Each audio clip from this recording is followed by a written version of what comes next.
அனைவருக்கும் வணக்கம். நாம் இன்னைக்கு உளுந்தங்களி செய்ய போகிறோம். உளுந்தங்களிக்கு தேவையான பொருட்களை என்னென்னு பார்ப்போம். இந்த உலக்கில் 2 உலக்கு தோல் உளுந்து எடுத்து வச்சுருக்கேன்.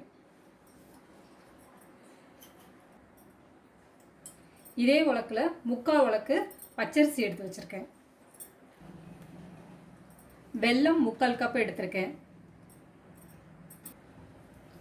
இப்போ நம்ம சட்டி அடுப்பில் வச்சுட்டு நம்ம உளுந்த பருப்பை நல்லா வறுத்து எடுத்துக்குவோம்.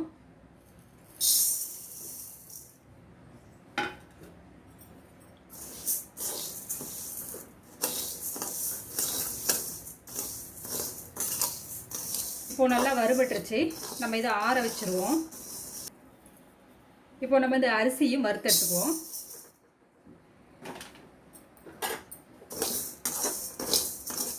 அரிசி பொரிஞ்சிருச்சு. இப்போ நம்ம இதையும் ஆற வச்சுருவோம். இப்போ உளுந்தம்பருப்பை ஆறிடுச்சு. இப்போ உளுந்தம்பருப்பை மிக்சியில் போட்டு பொடி பண்ணி எடுத்துக்குவோம் நைஸாக. அதே மாதிரி அரிசியையும் நல்லா பொடி பண்ணி எடுத்துக்குவோம். பொடி பண்ணி எடுத்துட்டு சல்லடையில் வச்சு சலித்து எடுத்துக்குவோம். உளுந்தம்பருப்பை பொடி பண்ணி சலித்து எடுத்துகிட்டு வந்துட்டேன். அதே மாதிரி பச்சரிசியையும் பொடி பண்ணி சலித்து எடுத்தாச்சு. நம்ம இது ரெண்டுத்தையும் ஒன்றா மிக்ஸ் பண்ணிப்போம்.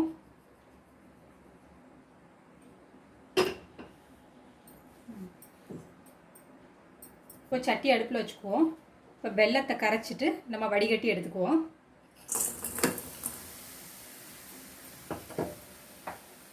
தண்ணி விட்டுக்குவோம்.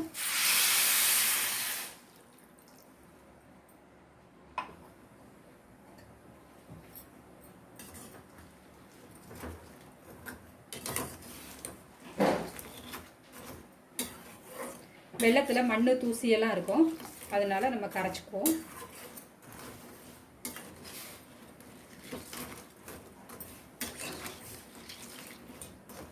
வெல்லம் நல்லா கரையட்டும். இப்போ பாகாகணும்னு இல்லை, வெல்லம் கரைஞ்சிருச்சு. நம்ம இதை வடிகட்டிடுவோம். நம்ம அடி கனமான பாத்திரம் நம்ம ஸ்டவ்வில் வச்சுருவோம்.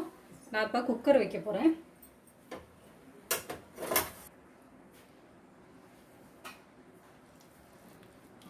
இப்போ அந்த தண்ணி கொதி வரட்டும். தோல் உளுந்தும் நல்லெண்ணெயும் உடம்புக்கு நல்லது. கொதி வந்துருச்சு. இப்போ கொஞ்சம் கொஞ்சமாக இந்த மாவை இதில் சேர்த்துருவோம். கட்டி விழுந்துடாமல் கிண்டி விட்டுக்குவோம்.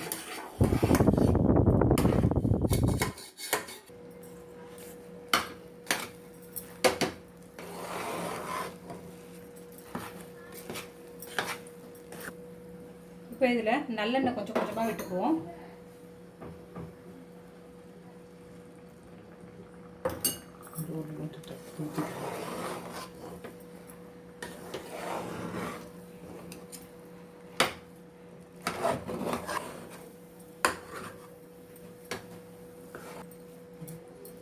இப்போ களி ரெடி ஆயிடுச்சு. நம்ம ஸ்டவ்வை ஆஃப் பண்ணிடுவோம்.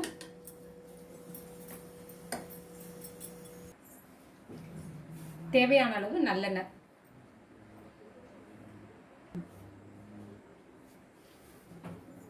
உடம்புக்கு குளிர்ச்சி தர உளுந்தங்களி ரெடி ஆயிடுச்சு. இதை நீங்கள் வீட்டில் ட்ரை பண்ணி பாருங்கள். இந்த வீடியோ உங்களுக்கு பிடிச்சிருந்தா லைக் பண்ணுங்கள், ஷேர் பண்ணுங்கள், சப்ஸ்கிரைப் பண்ணுங்கள். அப்படியே பெல் பட்டனையும் கிளிக் பண்ணுங்கள். நன்றி, வணக்கம்.